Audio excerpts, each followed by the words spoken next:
G'day, g'day. Today is going to be a pretty interesting one. It's the gold valve emulators. So, I don't know if you're new here or you're not new here. Maybe you got enticed by the title, but I'm just going to break down on how to install these bad boys. And if you splurged a little bit, you got the upgraded springs as well.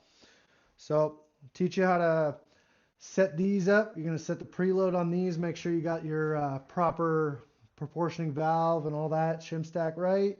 We're going to go over dampening rods, springs, preload adjuster caps, pretty much everything you need to do. First things first, when you order something from Racetech, you're going to fill out a crazy little chart, and they're going to send you back this. This is all the specs that you're going to need to install this. So you're going to see me put some specs on here. Those are for my weight and my bike specifically. Now this will cover any 39 millimeter front end for you with a gold valve update. And honestly, you can follow this for a 39 millimeter rebuild without this. There's just going to be a lot less complications for that. While we're at it, I'm throwing in some 4-over fork tubes. So these are going to be longer, and with that, you're going to have to, it comes with the Racetech kit because the springs are shorter, or it comes with the tubes when you buy them. But you're going to have to do a PVC spacer system to get that remainder of the height for your preload adjustment. This is everything you're going to need to rebuild your forks. You can utilize the factory springs like I mentioned. I got the 0.80 kg springs because that was what was recommended for my weight. I have preload adjustable caps just for some extra fine tuning for myself. You can use the factory ones. There's nothing wrong with that. I'm using the factory bump top out springs and everything else too. I'm also using the factory dampening rods. We're just going to be drilling an extra hole here so that you have more flow and actually utilize the emulator portion that you're putting in. They recommend doing that, and it'll be in your chart how many holes you need to add. I need to add 2 so that I have a stack of 3 high. I'm also using 15 weight oil, full synthetic. That's just for personal preference. That's what I want to use. They tell me to use 20. I personally think that if you're forcing oil through a shim stack like this, 20 seems very, very heavy. 15 even seems heavy to me, but I'm just going to go down 5, see how I like that, and I can readjust. That's the beauty of a tunable, adjustable fork. You can go in there and get it riding exactly how you want to ride. We're going to be drilling the additional 2 holes needed for your added flow in the dampening rod here. Now, from factory, you're going to have 2 holes that face each other on each side here, and they're stacked above each other 10 mil apart. So you're just going to be adding another one in the same sequence. You're going to go another 90-degree here. You're going to go 20 mil from the center of this hole up, and you're going to drill your holes there. If you drill them on top of each other, it's just going to be reducing the amount of strength that this dampening rod has. So you just want to keep the integrity of it. We're going to put an 8 mil or a 5/16 hole on each side here. That's what's recommended for this size dampening rod, 17 millimeter or larger. So that's not specific to your weight or anything like that. You're going to be doing that on all of the dampening rods for any 39 millimeter when you put a gold valve in. If you're not putting those in, don't drill this hole, skip the step. This isn't an exact science here. You don't need to be insanely anal about this, but right there. So I'm going center of this hole, 20 mils up, and I'm marking that there. And I'm just trying to keep them in line with each other. If it's a little off, it's a little off. It's not the end of the world. And then what I'm doing here is I'm using the next step to just add that little chamfer that I need. There you go. We're going to be taking a look at the preload adjustment on your emulators and how many bleed holes you need on this shim stack here. Now, when you fill out the form online, it's going to give you all that information. I need the blue spring. Blue spring comes factory on the emulator usually. They also come with a heavy-duty yellow spring and a light-duty silver spring if ever you can't kind of get that stack right on what you're looking for. But with the adjustment based on your weight that you give them, you should be able to preload adjust what you need here. I need 4.5 turns of preload, which means that once this is seated on, we're just going to do 4.5 turns and we're going to hit this lock nut and it's going to be good to go. And I need 3 bleed holes in my little plate. So here, factory comes with 3 bleed holes on it. and one here is not actually fully punctured through, it's just a guideline setup. Now if you only need 2 or 1, they do give you these plates here and you can drill them yourself. So they do give you that adjustability freedom, which is nice. So you've checked that you have the right plate in and that you have the right color spring. And now we're going to adjust the preload. I have this just loose enough that it's wiggling and I can get some kind of free play here. Now I'm going to hold that nice and tight. Just going to turn that. All right, so now for me to get any amount of free play, I need to push the spring down, but everything still spins nice and easy. So I'm just going to mark a little bit of a guideline here. There we go. That way when we count our turns, we have a reference point. So you're going to hold this solid. This isn't going to move. You're just going to go for 1 rotation, 2 rotations, 3, 4, and then I need a half turn. So I'm just going to make sure this slot's exactly on the inside there. Right there. And then you're going to come in and just lock this up. It's a little bit hard to hold on camera here, but and you're just going to seat this on the other side because if you keep spinning it, it's going to add more preload. You just want to lock that up. It's a nylock washer. It shouldn't move. There. And there. So I've tightened it. And now it's moving there. Just hold that nice and solid. Boom. And you're done. You're going to want to make sure that after you drill these holes, you get all of your metal shavings out of the inside of the tube. I run a little brake clean in there, and then I'll take my air compressor, shoot air through both sides. I would recommend just buying a whole new seal kit because you're in here and they're dirt cheap. So there you go. Put your new seals on there. Grab your bump spring, and this bad boy's ready to go. You're gonna do the same thing. Add your bushings on.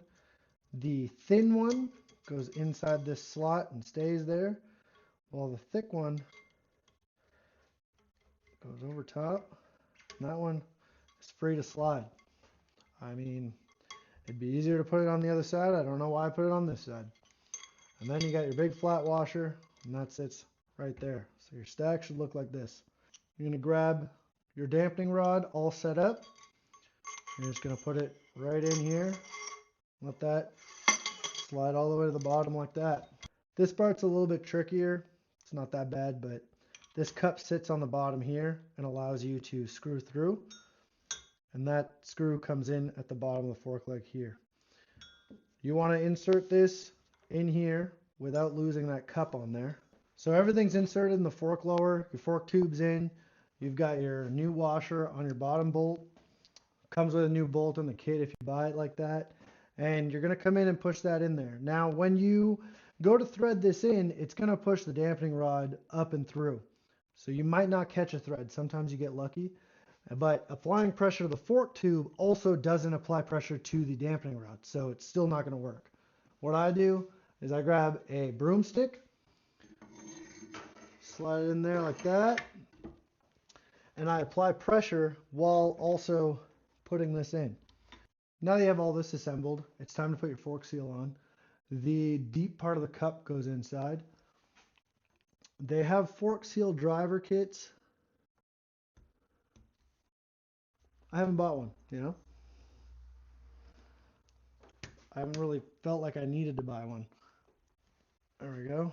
With your fork tube all the way up against your dampener in there, you're going to have your maximum height. Now with your maximum height like that, you're going to take your emulator, spring side up, and you're going to slide that down there. There you go. And you're just going to check, make sure that that's nice and seated, and then you're going to grab your spring. The spring is going to sit right on top of that, just like that. And between the spacer and the spring, you need a washer. They come with the kit. So you're just going to slap that in there and make sure it's sitting up nice and flush. So with all that in there, you're going to grab your spacer. Slide that like that and it's going to stick out. And then you're going to put a washer on top and then your fork cap, unless your fork caps are like mine. The preload adjuster has a washer already on top. So that's sitting like this. And then you're going to measure your gap. So mine's sitting at 98 mil. So 98, and then we'll do our measurements from there. Now I need 28 millimeters of preload. So that means that if I have 98 sticking out with the top of my fork cap, because you're measuring from the top here of where that sits on your fork tube, I need to get rid of 98 minus 28, that's 70, so 70 mil. So we're going to take 70 millimeters off of this tube, and whatever's left is going to be the spacer that you need in here. It'll give you 28 millimeters on top, and then when you compress that down, it'll give you that 28 millimeters of preload set. And then if you want it stiffer with this, I'll be able to just crank those down. So you cut your spacer. Everything's exactly the length that you measured and whatever is according to your forks. You're going to put that in there. Another tip too, actually, before I keep going. Make sure to deburr this. Make sure that all of your plastic is out of there. You don't want to have any of that debris inside your fork. You're going to sit that in there. This one's sticking out. Yours might not be. Yours might be sticking out more. It all depends on the amount of preload and how thick your cap is. So then when you put your cap on top, it'll look something like this. And you'll be able to measure out. So we're looking for 28. And that's what I got right there, 28. So when I come in and press this down, it'll compress to 28. I'll be good to go. And that's it. It's time to put fluid in this thing. You're gonna remove your spacer. You're gonna remove the washer and the spring. You're gonna leave the emulator inside of it. So you would think that they would be like, hey, just put 150 milliliters in that, or like 8 ounces or something, but it's pretty stupid if you ask me. You gotta measure it. There's probably a reason, I don't know why. It calls for 150 millimeters of fluid inside. You're not gonna measure the amount of fluid, you're gonna measure the amount of fluid you don't have. So for that, I built a special tool. I'm gonna show you that. I'm gonna show you that. I'm gonna show you that. This is my home attempt at a fluid level checker, remover, whatever you want to call it, you know? Basically, it's a TIG rod tied to a tube, and I've got a spacer here kind of jammed on there at the height that I need. So this is 150 millimeters. And basically, it's going to suck out all of the excess fluid in the fork tube that you don't need. And that remaining height is going to be where you're at. And it's just a regular syringe. Maybe you can make one, and maybe it doesn't even need to be this good, if you call this good. Fork tube all the way sunk in. Only the emulator inside. Keep that in mind. We're going to, ooh, this one's green. My first time using the Lucas. So it didn't film, but I ended up putting this entire bottle in. We're going to cycle through. You're going to make sure that that fluid kind of gets to where it needs to go. And then you're going to seat it back in the bottom. If you cycle through it too quick, you will be wearing it. It'll burp out the top. So then put your handy dandy tool in there. Oh. And then you're going to suck up the fluid until it doesn't suck up anymore. And it's not holding in, but it's working. So you get what I'm saying. Fluid's in. My little tool worked. It just needed some help. So I'm going to throw this back in there. And then you're going to put your washer in there. That's sitting right. And then you're going to pull all the way up. Put your spacer. And then you're going to apply a bunch of pressure, and hopefully you can do it by yourself. And if you can't, well, ask for a friend or put it in a vise. There. That's in there.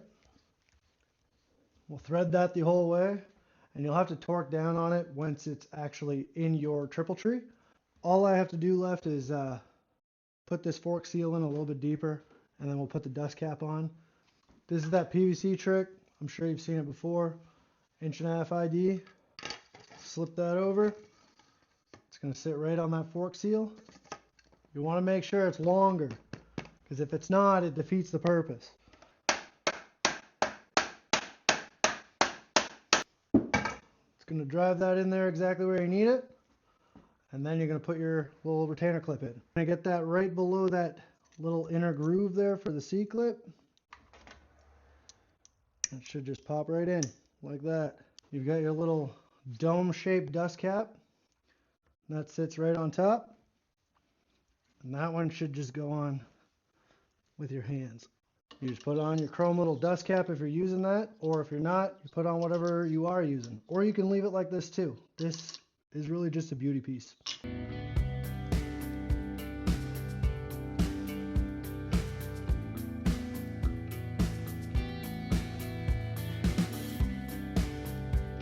That's it. If you've been following along, or if you just skimmed through it and you got the answers that you needed, you've just assembled your set of Race Tech gold valve emulators and your 39mm fork tubes. And if you're like me, you added some length, because if it ain't long, it's wrong.